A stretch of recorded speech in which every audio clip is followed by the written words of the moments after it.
RJD ने कहा कि देखो कांग्रेस की वजह से हम सत्ता में नहीं आ पाए। ऐसी भी बात होती है। बीजेपी का एडवांटेज ये है कि उनके यहाँ एक सिंगल कमांड है और सिंगल कमांड के अंतर्गत वो चुनाव लड़ते हैं। तो ये बात सही है कि इनको इकट्ठा बैठकर तय करना होगा कि कैसे आगे चलना है।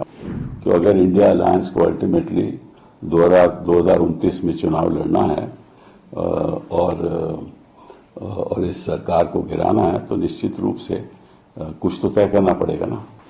कांग्रेस पार्टी तो हमेशा प्रयास करती है कि इकट्ठा होकर सहमति के साथ आगे बढ़े।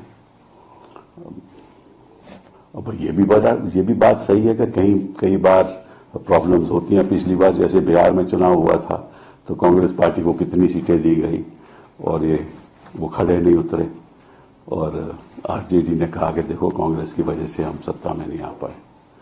ऐसी भी बात होती है।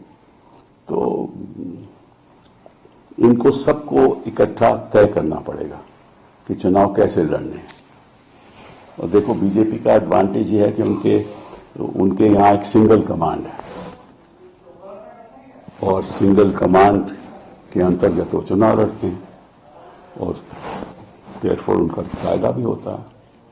लेकिन हाँ, ये सवाल गंभीर है और मैं समझता हूं कि देखिए जहां जहां उत्तर प्रदेश में हम अखिलेश जी के साथ, और हम नहीं, मैं तो कांग्रेस में नहीं हूं, लेकिन कांग्रेस अखिलेश जी के साथ गठबंधन में लड़ी और फायदा हुआ। ऐसा ही तमिलनाडु में हुआ।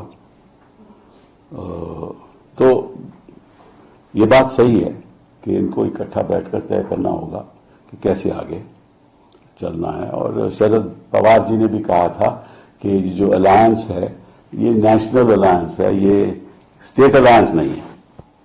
मतलब ये प्रदेश के अलायंस नहीं है, प्रदेश के चुनाव में कोई भी कुछ कर सकता है। तो ये थोड़ा कंफ्यूजन है, इनको तय करना पड़ेगा कैसे आगे बढ़ना।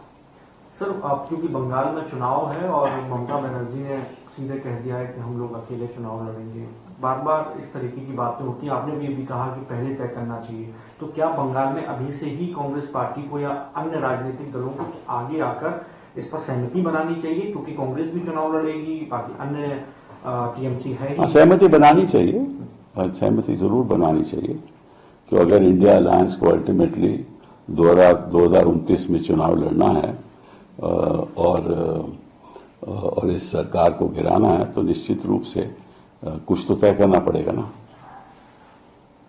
सर, मणिपुर में सीएम ने रिजाइन किया है। बहुत देर से रिजाइन किया उन्होंने और ये बड़ी, मैं समझता हूं कि बड़ा अत्याचार हुआ वहां।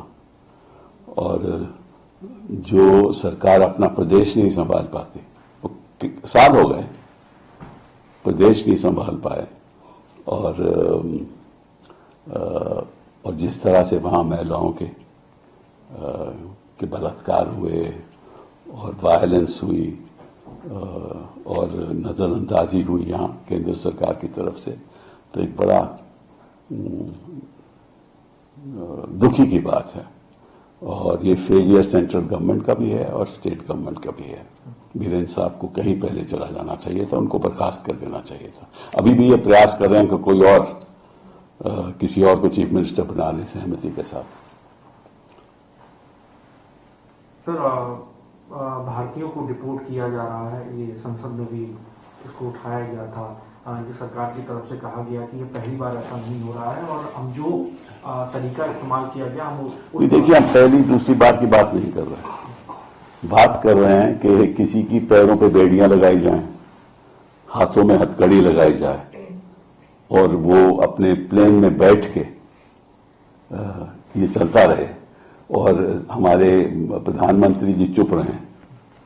तो अपने आप में मैं भी समझता हूं कि ये अगर अपने लोगों की हिफाजत नहीं करेंगे तो क्या करेंगे।